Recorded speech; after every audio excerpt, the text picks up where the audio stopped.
Baik, assalamualaikum warahmatullahi wabarakatuh. Selamat datang kembali dalam pertemuan kedua. Dan di pertemuan kedua dalam mata kuliah sumber daya energi ini, kita akan belajar tentang satuan energi dan konversi energi. Oke, langsung aja ya. Kita lihat. Nah, kita berbicara tentang satuan energi. Nah, kalau kita berbicara dengan satuan energi ini, pasti ada banyak. Ya, pasti ada banyak dari satuan-satuan energi yang akan kita bahas. Tapi yang di sini ya kita akan membahas beberapa satuan energi yang paling umum dan banyak digunakan.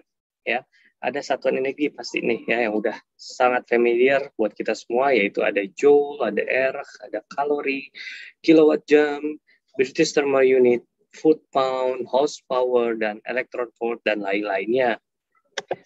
Nah, di sini satuan energi ya seperti yang kita ketahui adalah dalam satuan sistem unit nasional adalah joule ya.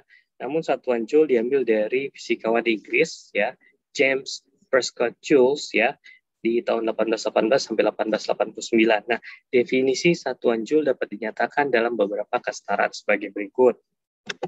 Kita lihat nih. Satuan energi ya, 1 joule sama dengan energi yang bekerja pada sebuah objek saat gaya 1 Newton yang bekerja pada objek tersebut dalam arahan gerakannya mampu menempuh jarak sejauh 1 meter atau 1 Newton meter ya. Ada juga 1 joule sama dengan energi yang hilang sebagai sebagaian panas pada suatu arus listrik 1 ampere melewati 1 hambatan ohm selama 1 detik. Nah, di sini juga ada 1 joule sama dengan usaha yang diperlukan untuk menggerakkan suatu muatan listrik ya 1 coulomb ya melalui suatu benda potensial listrik 1 volt atau 1 coulomb volt atau CV. Nah, ada juga beberapa jenis ya, ada beberapa jenis satuan energi lainnya ya. Kayak yang tadi kita sudah bilang ya, ada British Thermal Unit, lalu ada juga 1 term ya, ada juga 1 watt, ada juga foot pound. Nah, ini beberapa jenis-jenis satuan energi yang bisa dapat kita pergunakan. Ada juga ya besaran kalori yang disebut gram kalori ya, ada juga kilokalori ya, ada juga elektron volt ya, ini merupakan perubahan energi yang dialami sebuah elektron bila mana dia menjalankan 1 volt medan listrik ya. Proses-proses atom memiliki rentan energi dari beberapa elektron volt hingga beberapa volt atau kiloelectron volt. Nah, proses energi nuklir juga mencapai rentan berapa mega elektron volt atau juta dari elektron volt. Nah, berikutnya ini adalah tabel konversi nih. Tabel konversi ya dari joule, R, kalori, kilowatt hours, BTU, foot ya, horsepower dan elektron volt. Nah, di sini kita bisa lihat aja. Oke. Berikutnya kita lihat, nah nih contohnya nih, contoh cara mengubah satuan energi ini contoh sederhana aja ya. Ada pertanyaan ya, berapa joule energi yang digunakan oleh sebuah lampu yang memiliki daya 10 watt selama 1 menit ya, jika diketahui 1 joule sama dengan 1 watt detik. Ya, jawabannya mudah, yaitu energi yang digunakan E sama dengan ya 10 watt ya dayanya dikali dengan waktunya ya, jadi sama dengan 600 watt detik sama dengan 600 joule. Ada pertanyaan berikutnya nih. Nih, ya. Diketahui 1 porsi makanan mengandung energi sebanyak 1.500 kalori ya. Pertanyaannya berapa jumlah ya, berapa joule energi yang terkandung dalam 1 porsi makanan tersebut. Nah, jika diketahui 1 kalori adalah 4,2 joule. Ya, jawabannya gampang banget. Ya enggak? 1.500 kalori sama dengan 1.500 kali 4,2 joule sama dengan 6.300 joule. Jadi energi yang terkandung dalam 1 porsi makanan adalah 6,3 ya K joule. Nah, berikutnya oke, ini yang sudah kita jawab. Nah, konversi energi. Nah, dalam konversi energi kita akan melihat ya. Nah, konversi energi adalah proses ya, perubahan energi dari energi yang satu ke energi yang lainnya, biasanya melalui media perantara. Contohnya, pembangkit listrik gelombang laut ya. Penggunaan gelombang laut pembangkit listrik ini nanti memiliki banyak keuntungan dari penggunaan sumber angin dan yang lainnya. Nah, kita bisa lihat di sini ya, sistem konversi energinya dalam suatu sistem ya, energi merupakan ya suatu sistem tertentu yang dapat dirubah menjadi usaha. Artinya jika energi itu dimasukkan ke dalam sistem dan dapat mengembangkan untuk menghasilkan usaha, sebagai contoh sistem konversi energi ini ya, apabila bahan bakar bensin ya Contoh lah, kita ambil premium ya, yang dimasukkan ke dalam silinder mesin konversi energi jenis motor pembakar dalam, misalnya energinya itu C8H18 ya, atau isoktan ton dan nilai kalornya itu ya, yang tersimpan dari sebuah ikatan atom dalam molekul bensin atau premium dilepaskan pada waktu terjadi pembakaran. Dalam silinder, hasil pembakaran ini ditransfer melalui energi panas atau kalor. Kemudian bentuk energi pasti kita udah tahu nih, kemarin kita sudah sempat bahas ya, ada energi kimia, listrik, panas, cahaya, mekanik, dan juga lain-lainnya. Nah, di sini kita lihat hukum kekayaan energi ya. Saya akan ingatkan, energi tidak dapat diciptakan dan juga tidak dapat dimusnahkan, tetapi hanya dapat dirubah menjadi satu bentuk ke bentuk yang lainnya. Ya, contohnya misalnya energi listrik menjadi energi panas ya. Pada apa? Pada setrika, kompor ya. Ada juga energi listrik menjadi cahaya ya. Contohnya pada lampu, ya enggak? Lalu energi listrik menjadi energi kimia ya, seperti proses aki, atau energi cahaya menjadi energi kimia seperti fotosintesis. Nah, ada klasifikasi energi nih. Klasifikasi ada dua ya. Yang pertama transitional energy, yang satu stored energy. Kalau transitional energy adalah energi yang bergerak dan berpisah melintasi suatu batas sistem. Sementara stored energy merupakan energi yang tersimpan yang berwujud sebagai massa posisi dalam medan gaya. Nah, ada beberapa kategorinya. Ada energi mekanik, yang kemarin kita udah belajar ya. Energi mekanik, listrik, elektromagnetik, kimia, nuklir, dan juga termal. Nah, di sini kita lihat energi mekanik. Nah, contohnya, ya kan, mengapa mangga jatuh dari pohon? Ya, tentunya energi mekanik tersebut merupakan penjumlahan dari energi potensial dan juga energi kinetik ya, di mana rumusnya energi potensial sama dengan energi mekanik sama dengan energi potensial ditambah energi kinetik.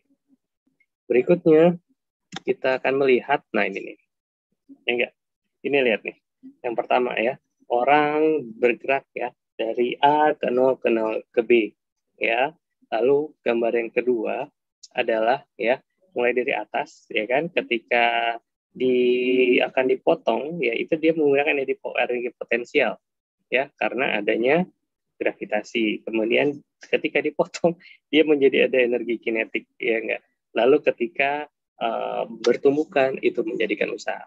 Dan gambar yang sebelah, nah yang gambar di sebelah ini nih ya enggak, gambar yang di sebelah yang roller coaster kemarin kita udah bahas ya, kapan menjadi energi potensial, kapan menjadi energi kinetik ya. Lalu juga ada energi tegas yang ada di sebelah saya. Oke, berikutnya.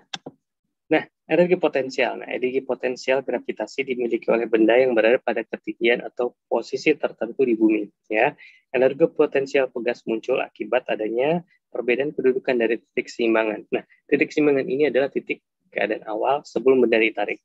Secara matematik adalah yang kita lihat adalah energi potensial sama dengan massa dikali konstanta gravitasi dan juga dikali ketinggian. Berikutnya ada energi kinetik ya, kayak kemarin ya.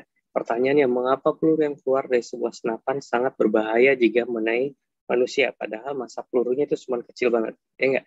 Nah, jawabannya adalah meskipun massanya kecil, peluru yang dikeluarkan dari senapan memiliki energi yang sangat besar. Nah, hal ini disebabkan peluru tersebut mempunyai kelajuan yang sangat besar. Jika massa peluru tersebut diperbesar dengan gaya yang sama, maka energinya akan semakin besar pula. Ada juga energi kinetik ya. Energi kinetik apakah yang dimiliki peluru saat keluar? Ya, energi apakah yang dimiliki peluru saat keluar dari senapan? Nah, energi yang keluar dari senapan itu yaitu energi kinetik. Nah, jadi energi kinetik dapat didefinisikan sebagai energi yang dimiliki sebuah benda karena kelajuannya. Pada kasus peluru yang baru keluar dari senapan, dapat disimpulkan bahwa besar energi kinetik bergantung pada massa benda dan kecepatan. Berikutnya, nah ini dirumuskan energi kinetik ya, sama dengan setengah mv kuadrat nih, pasti udah banyak yang mengetahuinya ya. Ada soal nih ya, sebuah kelereng yang masanya 10 gram mula-mula diam, kemudian bergerak dengan kecepatan 5 meter per sekon ya, atau per detik. Berapa energi kinetik yang dimiliki kelereng yang sedang bergerak? Silahkan coba menghitung. Yang sudah hitung silahkan menuliskan jawabannya di kolom komentar. Oke, sambil dijawab, silakan saya akan melanjutkan. Nah, Ini juga ada hukum kekekalan energi ya. Ketika di bawah, EP sama dengan 0, EK-nya sama dengan maksimum. Ya, ketika dia baru dilontarkan ke atas, ya, ketika di atas EP-nya maksimum, EK-nya sama dengan 0. Nah, ini juga nih hukum kekekalan energi. Aduh, harus minggir dulu nih. Ya, pada hukuman 1 ya, yang kita lihat ya, energi mekanik seluruhnya merupakan energi potensial ya. Sementara pada kedudukan yang kedua ya, posisi kedua ini energi mekanik ya. Energi mekanik merupakan jumlah energi potensial dan energi kinetik ya. Sementara ketika pada kedudukan yang ketiga ya, energi mekanik seluruhnya merupakan energi kinetik. Nah, itu dia. Berikutnya, nah ini ada beberapa contoh ya, misalnya sebuah benda jatuh tanpa kecepatan awal dari ketinggian 10 meter ya, pada saat ketinggian benda 7 meter dari tanah, hitunglah kecepatannya. Diketahui percepatan gravitasi adalah 10 meter per detik. Nah, jawabannya kita lihat ya kan, H1 itu sama dengan 10 meter, H2-nya sama dengan 7 meter, ya berapa sih kecepatannya? Setelah kita hitung ya, ya seperti rumusnya, maka kecepatannya kita dapat 7,75 meter per detik. Nah, ada juga usaha nih.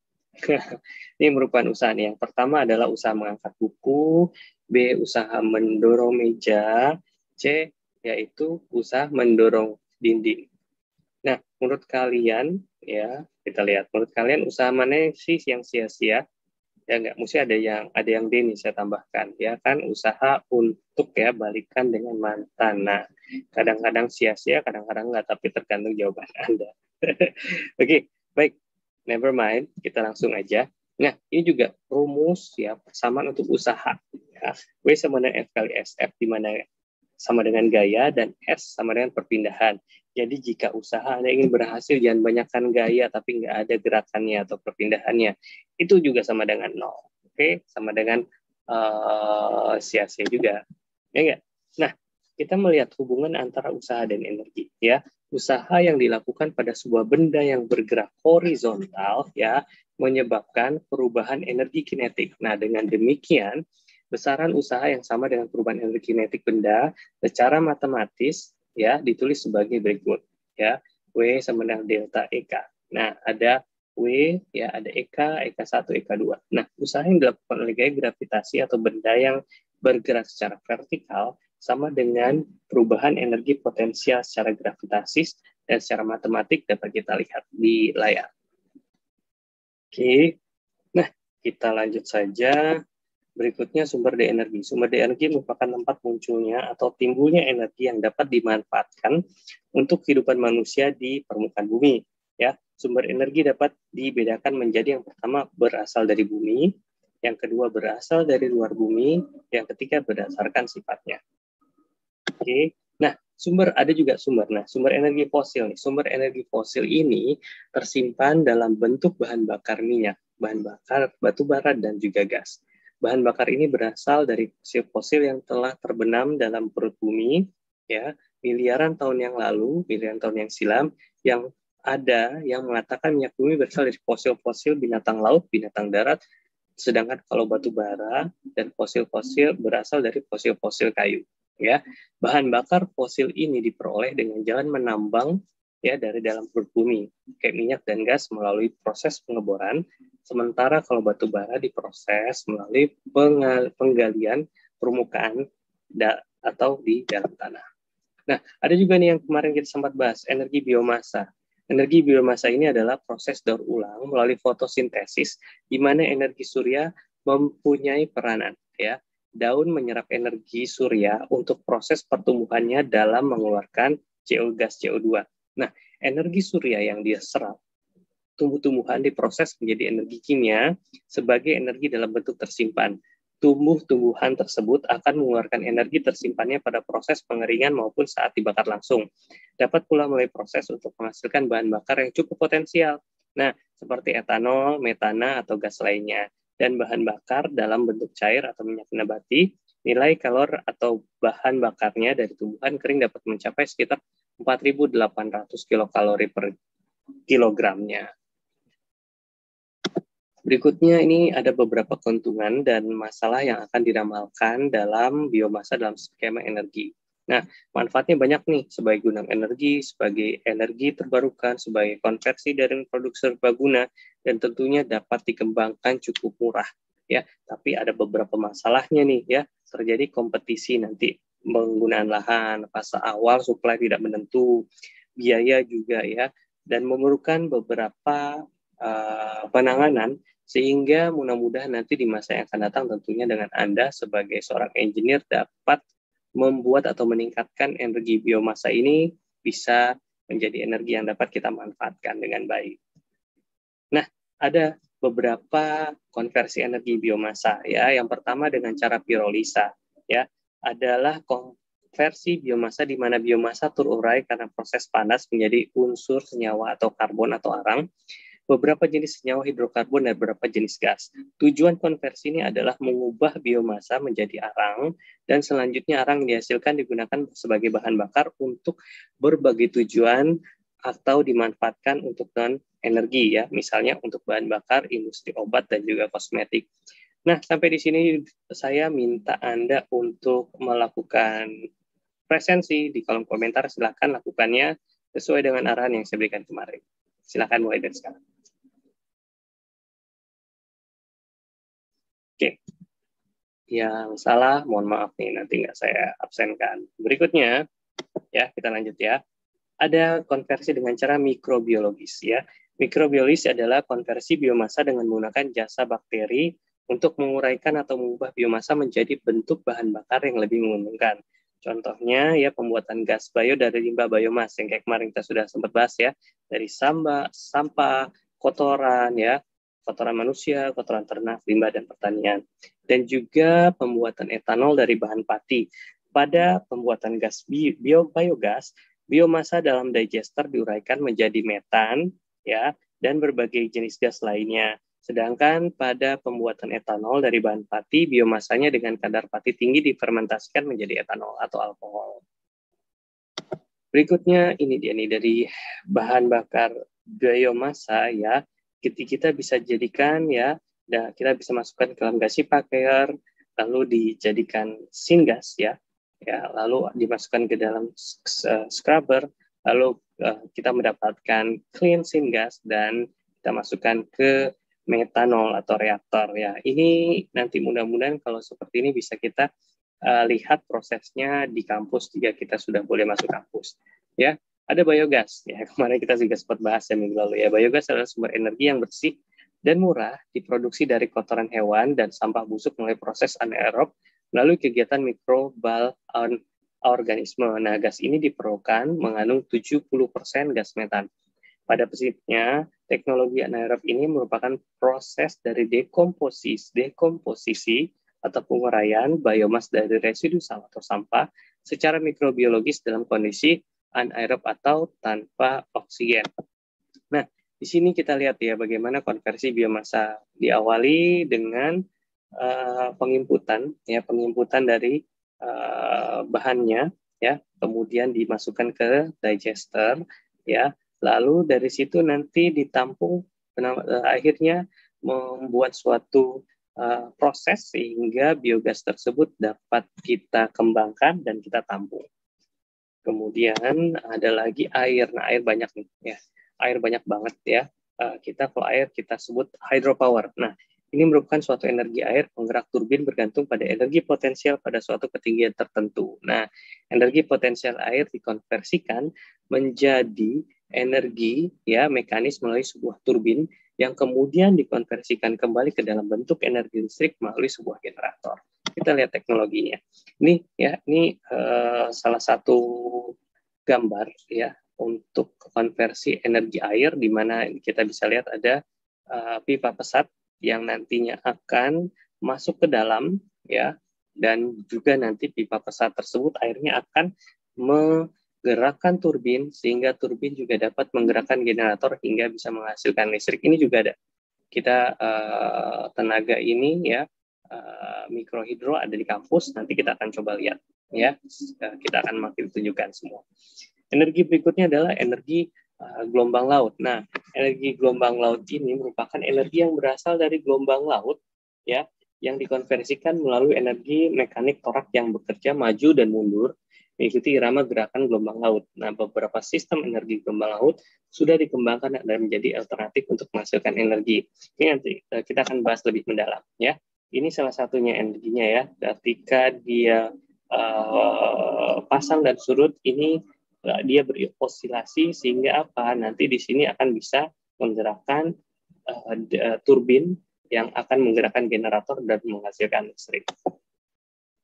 Ada juga energi pasang surut. Nah, energi pasang surut merupakan energi dari perbedaan air laut tentunya, ya, namanya pasang surut, ya. Dunia ini ada banyak banget yang perbedaan pasang surut yang signifikan sampai 10 meter. Nah, selisih ketinggian tersebut cukup potensial untuk menggerakkan turbin air berskala besar dengan ketinggian jatuh yang sangat rendah, tetapi dapat menghasilkan tenaga listrik dengan daya sampai ratusan megawatt. Ya, ini dia salah satunya, ya, ketika dia berosilasi, ya, dia bisa kita manfaatkan, ya, ketika ombak masuk dan ombak keluar. Ini nanti kita akan bahas lagi di satu segmen. Oke, ada juga energi angin. Nah, energi angin merupakan sumber energi yang didapatkan dari perbedaan tekanan permukaan bumi sehingga terjadi aliran udara atau angin. Nanti kita akan membahas bagaimana terjadinya angin, ya, pada pertemuan berikutnya, ya. Perbedaan ini disebabkan adanya radiasi matahari yang memanaskan permukaan bumi, ya. Akibatnya terjadi perbedaan temperatur dan rapat massa udara yang berdampak pada perbedaan tekanan udara. Aliran udara angin tersebut dapat dipercepat dengan adanya perputaran bumi pada porosnya dengan kecepatan konstan.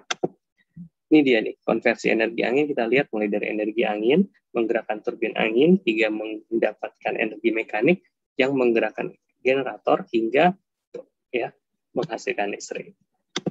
Berikutnya energi panas bumi. Nah, ini energi panas bumi atau energi terestrial banyak banget nih, ya, berada di dalam bumi kita. Kedalamannya itu sekitar mungkin 25 km di dalam bumi dan mencapai 750 derajat Celcius. Nah, secara keekonomiannya ini kedalaman yang ideal untuk eksploitasi adalah kurang dari 10 km dengan temperatur kerja sekitar 150 sampai 300 derajat Celcius. Energi panas ini, ya, berdasarkan estimasi mampu memberikan sistem energi dengan kapasitas produksi sekitar 200 megawatt selama 10.000 tahun. Wow, energi panas bumi ini yang ada, salah satunya terdapat di Kamojang, Jawa Barat, berkapasitas 150 megawatt. Ini juga nanti akan kita bahas di pertemuan-pertemuan berikutnya.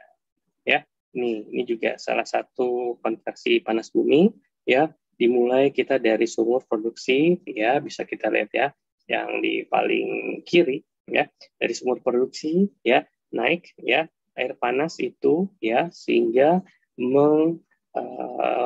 masuk ke dalam heat exchanger.